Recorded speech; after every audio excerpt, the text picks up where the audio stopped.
So hello guys, welcome back to my YouTube channel set time bound goal. This और संदीप भैया।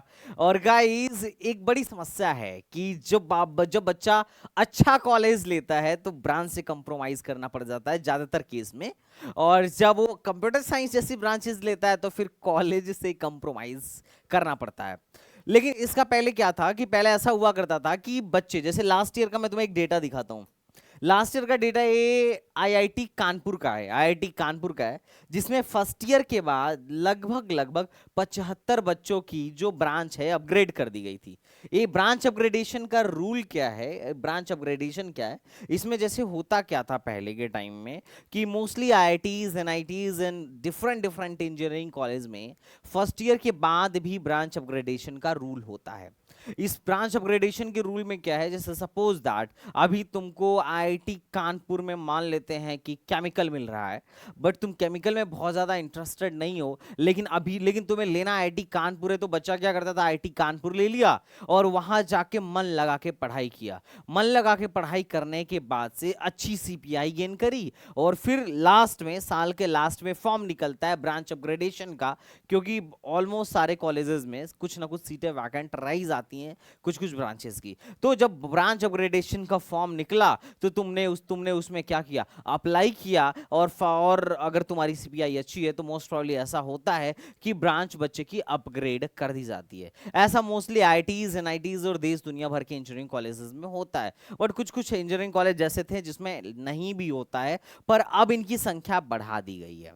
अब वो कौन कौन से कॉलेजेस हैं जिसमें अपग्रेडेशन होता है, कौन कौन से कॉलेजेस हैं जिसमें अपग्रेडेशन नहीं होता है, थोड़ा इसके बारे में मैं बता दूं ताकि अपने चॉइस फिलिंग में इस बात का भी आप ध्यान रखो। लेकिन ब्रांच अपग्रेडेशन बिल्कुल भी पॉसिबल है। इसको आप एज अ बैकअप रख सकते हो कि अगर कॉलेज जाके आप बहुत मेहनत करो तब ये पॉसिबल है, क्योंकि सीपीआई अच्छी लानी पड़ती है और कॉलेज जाके हर नीचे ब्रांच वाला बच्चा चाहेगा कि अच्छे ब्रांच में चला जाए, तो वो भी क्या करेगा, मन लगा के पढ़ाई करेगा और सीपीआई अच्छी लेके आएगा। लेकिन गत वर्षों में कुछ बहुत सारी आईआईटीज ने इसको बंद कर दिया कि भैया आप ब्रांच अपग्रेडेशन अलाउड नहीं करेंगे।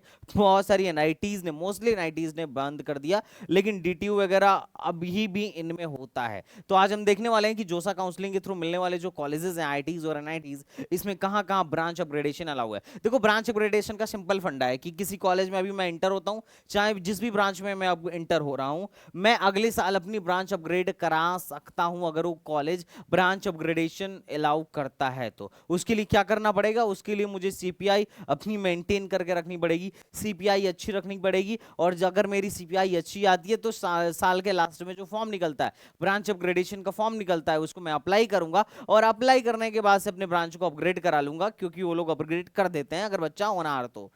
यही रीजन है कि फर्स्ट ईयर में सबको कंबाइन सेम सब्जेक्ट पढ़ाया जाता है। क्योंकि क्या है कि बच्चा जब बीटेक फर्स्ट ईयर में जाता है तो उसे एक्चुअली में नहीं पता होता है, 90% बच्चों को नहीं पता होता है कि किस ब्रांच में उनका इंटरेस्ट है, किस में पढ़ाई करना चाहिए। ज्यादातर बच्चा कंप्यूटर के लिए इसलिए भाग रहा है क्योंकि कंप्यूटर में बड़ा पैकेज लगता है। रिसेशन कोविड में तो बहुत अच्छे अच्छे पैकेज लगे थे, पर रिसेशन की वजह से अभी जाके देखो कंप्यूटर साइंस में काफी थोड़ा सा मतलब डाउनफॉल आया है। लेकिन कोर में अभी कोई इंपैक्ट नहीं पड़ा है, कोर वालों का पहले जैसे ही प्लेसमेंट चल रहा है। बट जो बड़ा पैकेज हम देखते हैं 40 लाख 50 लाख 30 लाख 1 करोड़, ये ज्यादातर किधर मिल रहा है, किनको मिल रहा है, कंप्यूटर साइंस वालों को मिल रहा है। तो बच्चा जो है उधर ही भाग रहा है, लेकिन एक्चुअली में बच्चे को भी एक्चुअल इंटरेस्ट नहीं पता होता है। तो जब बच्चा फर्स्ट ईयर में जाता है बीटेक फर्स्ट ईयर में, तो सबको कंबाइन सब्जेक्ट पढ़ाया जाता है, सबको लगभग लगभग सेम सब्जेक्ट पढ़ाया जाता है मैक्सिमम कॉलेजेस में। और उसके बाद से मेरिट बेसिस पे, अब चूंकि सबने एक ही पढ़ा, एक ही एग्जाम दिया, सबकी सीपीआई एक दूसरे से इजीली कंपेयर की जा सकती है। उसके बाद फॉर्म निकलता है कि कौन कौन ब्रांच अपग्रेडेशन में बैठना चाहता है, तो आप ब्रांच अपग्रेडेशन के लिए अप्लाई करिए। अगर आपकी सीपीआई उस लायक है कि आपको इलेक्ट्रॉनिक से कंप्यूटर में भेजा जाए या फिर केमिकल से इलेक्ट्रिकल में भेजा जाए, तो डेफिनेटली वो भेज देंगे अगर वहां सीटें खाली हैं तो। क्योंकि मोस्टली कॉलेज में हर बार कुछ ना कुछ सीटें खाली रह जाती हैं, आईआईटीज में भी एनआईटीज में भी मोस्टली में रह जाती हैं। लेकिन जैसे देखो इसमें क्या है, इसमें इन भाई साहब को ये भाई साहब हैं, इनको मैकेनिकल से इलेक्ट्रिकल में भेजा गया था, इनको केमिकल से मैकेनिकल में भेजा गया था, इनको मतलब सिविल से इकोनॉमिक में भेजा गया, इनको इकोनॉमिक से इलेक्ट्रिकल में भेजा गया। तो ये तुम्हें आइडिया लग जाएगा, ये मैंने डाटा इसलिए दिखा दिया ताकि तुम्हें पता चले कि हाँ भाई आईआईटीज एंड आईटीज में भी होता है, लेकिन पिछले कुछ गत वर्षों से धीरे धीरे ये प्रथा खत्म होती जा रही है, ब्रांच अपग्रेडेशन को हटाया जा रहा है। उसके पीछे का रीजन है कि कॉलेज वालों का मानना है कि बच्चा आने के बाद कॉलेज और ब्रांच एक्सप्लोर करने की बजाय वो सिर्फ किताबी कीड़ा बन के सीपीआई पे लग जाता है कि कैसे ज्यादा से ज्यादा सीपीआई आए। इस वजह से और भी बहुत सारे फैक्टर्स हैं, इस वजह से धीरे धीरे इन लोगों ने क्या किया, ब्रांच अपग्रेडेशन को खत्म कर दिया। अब एक टोटल 9 आईआईटीज हैं जहां पे ब्रांच अपग्रेडेशन अलाउड नहीं है। अगर आप यहाँ एडमिशन ले रहे हो तो आप अपनी ब्रांच अपग्रेड नहीं करा सकते हो। अगर आप माइनिंग में एडमिशन ले लिए तो आप माइनिंग में ही पढ़ोगे, लेकिन बाकी जैसे बीएचयू हो गया और जो बाकी आईआईटीज हैं वहां पे अलाउड है। और डेटा एक बार आप अपने तरफ से भी जोसा के वेबसाइट से वेरीफाई कर सकते हो। उसके अलावा टोटल 16 एनआईटीज हैं जो ब्रांच अपग्रेडेशन अलाउड नहीं कर रही हैं। उसके अलावा टोटल 16 एनआईटीज हैं जो ब्रांच अपग्रेडेशन अलाउड नहीं कर रही हैं।